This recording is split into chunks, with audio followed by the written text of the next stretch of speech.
আসসালামু আলাইকুম। কেমন আছেন সবাই? বন্ধুরা আপনারা দেখতে পাচ্ছেন এই সিজগুলো। আমি এই সিজে আগেও ভিডিও বানিয়েছি। তো আবারও বানাতে শুরু করেছি। সিজগুলোকে আমি ছোট ছোট করে কেটে নিয়েছি। কেটে নেওয়ার পর সিজে আমি উল বেঁধে নিচ্ছি। উলগুলোকে কিছুটা দূরত্ব নিয়ে কেটে নিয়েছি। আজকে আমি বানাবো খুব সুন্দর একটা বাক্স। আমি এটার নাম দিয়েছি গয়নার বাক্স। ভিডিওটি না টেনে আপনারা দেখতে থাকুন আমি কিভাবে বানাই। এই বাক্সটা আপনারা ছোট বা বড় করে নিতে পারেন। সিজগুলোকে একবার উলের ভেতরে একবার ওপরে নিয়ে যাব। আর হ্যাঁ, সিজগুলোকে কিন্তু টাইট করে নিতে হবে, যাতে একে অপরের সাথে সিজগুলো লেগে থাকে। আপনারা বুঝতেই পারছেন আমি উলটা কিভাবে দিচ্ছি, একবার উলের ওপর দিয়ে একবার উলের তল দিয়ে। প্রত্যেকটা উলেই কিন্তু ফাঁস পড়বে, সমানভাবে একটা ওপর আর একটা যাবে না। এই সিজগুলো গাঁথতে গাঁথতে আমার উল ছোট হয়ে গেছিলো জানেন, সেই জন্য এই উলগুলো বেরিয়ে বেরিয়ে আছে আমি জয়েন দিয়েছিলাম বলে। এবার আমার লাগবে কার্টুন পেপারের টুকরো। আর পেপারটাকে আমি এইভাবে কেটে নিয়েছি, 3 দিক সমানভাবে আর একদিক কিন্তু রাউন্ড। 4টে টুকরোকে আমি আঠা লাগিয়ে দুটো করেছি, এতে একটু মোটা হবে। এবার আমি কালার করে নিচ্ছি। বাক্সটাকে যদি আপনারা বড় করতে চান তাহলে পেপারটাকেও কিন্তু বড় করতে হবে, আর দেখে নিতে হবে দুটোই যাতে সমান থাকে। এবার আমার করতে হবে সিজগুলো যে বেরিয়ে আছে এগুলো সমানভাবে কেটে নেব। আমাদের এলাকায় এই সিজগুলোকে কুঁচি বলে জানেন, তবে এই জিনিসটা আপনারা গমের শিশেও করতে পারেন। 2 সাইডে ফাঁস লাগিয়ে নেব যাতে খুলে না যায়, আর খুব ভালোভাবে আঠাও দিয়ে দেব। আঠা শুকিয়ে গেলে কিছুক্ষণ পরই কেটে নেব।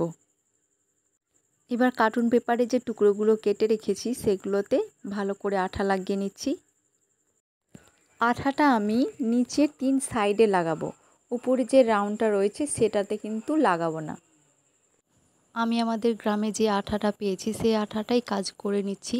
আপনারা চাইলে এর থেকেও উন্নত আঠায় কাজটা করে নিতে পারেন, কারণ এই আঠার উপরেই কিন্তু এই বক্সটার স্থায়িত্ব নির্ভর করে। যে উলগুলো বেরিয়ে আছে সেগুলো সাইজ মতো পরিষ্কার করে কেটে নিলাম। বক্সের ওপরে এই 2 সাইডে আমি আঠা লাগিয়ে নিয়েছি। 2 সাইডে আমি ব্লু কালারের দুটো লেস লাগিয়েছি, আর মিডিলেও একটা লাগিয়ে দিলাম একটু জড়িয়ে। এবার আমার লাগবে 3টে গোল্ডেন পুঁথি। 3টে পুঁথিকে একসাথে জয়েন করে এইভাবে লাগিয়ে নেব। এই পুঁথিগুলো বাক্সটির ঢাকনা আটকানোর কাজে ব্যবহার হবে।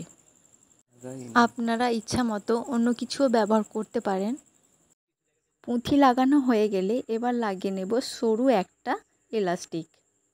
এলাস্টিকটা লাগাবো বক্সের নিচের অংশে, যাতে বক্সটা লক করা যায়। দেখুন কি সুন্দরভাবে আটকানো যাচ্ছে, আবার খোলাও যাচ্ছে। এলাস্টিক লাগানোর এটা কিন্তু একটা ভালো সুবিধা। দেখুন বন্ধুরা, হয়েছে না খুব সুন্দর একটা বাক্স। এই বাক্সটি তৈরি করতে খুব একটা খরচ আমার হয়নি। এই যে রাউন্ডটা দেখতে পাচ্ছেন, এখানে আমি কিছুটা থার্মোকল লাগিয়েছি এই কারণে যাতে রাউন্ডটা একটু উঁচু হয়ে থাকে। আপনারা যদি থার্মোকলটা না লাগাতে চান তাহলে কিন্তু এটা স্কিপ করতে পারেন, তার বদলে রাউন্ডটা একটু উঁচু করে করবেন। সত্যি বন্ধুরা, এই বক্সটা বানাতে আমার অতি সামান্য খরচ হয়েছে। আপনারা এই বাক্সতে যে কোনো জিনিস রাখতে পারেন, আমাদের গয়নাগাটি অথবা ছোট ছোট যে জিনিস রয়েছে সেগুলো। আমার মনে হয় এটা প্রয়োজনীয় আর সুন্দরও দেখাচ্ছে, তাই না? আপনারা এটা প্যান্ডোরার বাক্স মনে করবেন না, এটাতে গয়নাগাটি এসবই রাখা যায়, এতে কিছু ঝামেলা রাখা যাবে না। তবে এটা দেখতে অনেকটাই প্যান্ডোরার বাক্সের মতো। ভিডিওটি ভালো লেগে থাকলে শেয়ার করে দেবেন, একটা লাইক দিতে ভুলবেন না। প্রথম থেকে শেষ পর্যন্ত দেখার জন্য সকলকে জানাই অসংখ্য ধন্যবাদ। সবাই ভালো থাকবেন, সুস্থ থাকবেন।